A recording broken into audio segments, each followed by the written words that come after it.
isn't there. But if you squeeze these, you see that white stuff come out? That's the good stuff. That's the nervine. This plant is a little young. That's actually nice.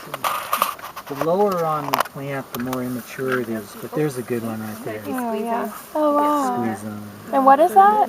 It's the good stuff for like nervine, calming people down. It's supposed to be good. I'm sure you guys know more about this than I do. So they listen nerve damage and things. Oh, that's awesome. But we sell a lot of this fresh. It goes out and we also dry some. And this is called oat tops in milk stage. And we also, this field's very weedy, but we also do a harvest at this stage where we come along and we cut off right below the alms and dry the whole thing, and that's called oat straw in the milk stage. But it's a lower cost product for tea, like oat straw in tea. So I'm going to talk about rotations just a little bit because this is a good spot to do it. You can see this field was all in oats, and I don't know why they didn't finish. Probably had to go do something else, but this was in valerian root last year. We harvested the valerian in late October, and then we came in with a drill and we drilled in the oat seed, and at the same time we drilled in red clover, which is this plant down here. So we planted two plants at one time. So now the oats are done and we're mowing them, and underneath all of this are these red clover plants. You really can't see them, but if you look down there, you see that green clover sticking up over there? Look at this spot right there.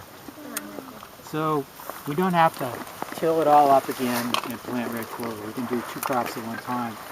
So this week, it's supposed to actually rain tomorrow a little bit. But the clover next week will just explode out of the ground. It's got light, it's going to have water, and then we'll have a beautiful red clover field. We'll leave this in probably 2 to 3 years.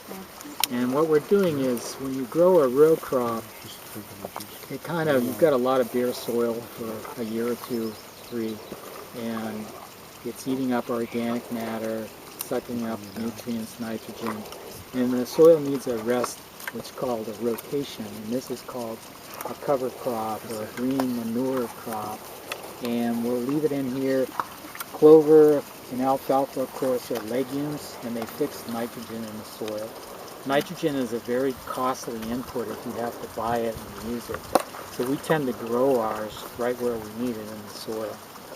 So the oats have added a lot of root mass, organic matter. They'll break down into humus, which is very important for plant growth. And the clover will fix nitrogen and add a lot of organic matter also. It also holds the soil in the winter when we get hard rains. You want to get your soil covered with something growing.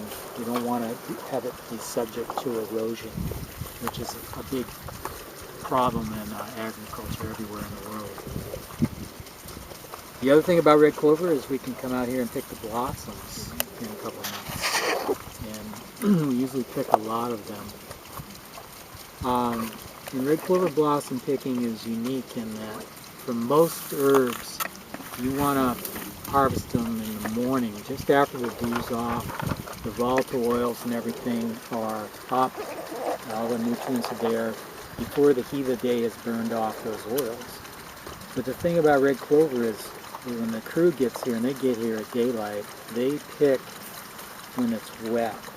And normally if you pick an herb when it's wet, it's going to turn brown or black in the dryer, but these don't. So if you're growing a little bit of red clover for yourself, get up early and pick the blossoms when they're wet and put them in your dryer.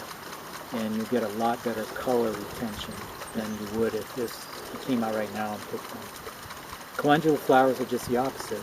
You want to go out, they're a more heat-loving plant, and you want to pick them this time of day when the actual oils are getting stronger in the heat. So every herb has a different growing and harvest protocol, and it drives people around here crazy sometimes to keep up with it. We're always talking, particularly Gloria and I, every week about when to harvest where, what's the best field, how to dry it, how much you have to go out fresh, what do you think will sell, and all these questions. So it keeps it interesting, gives us something to do.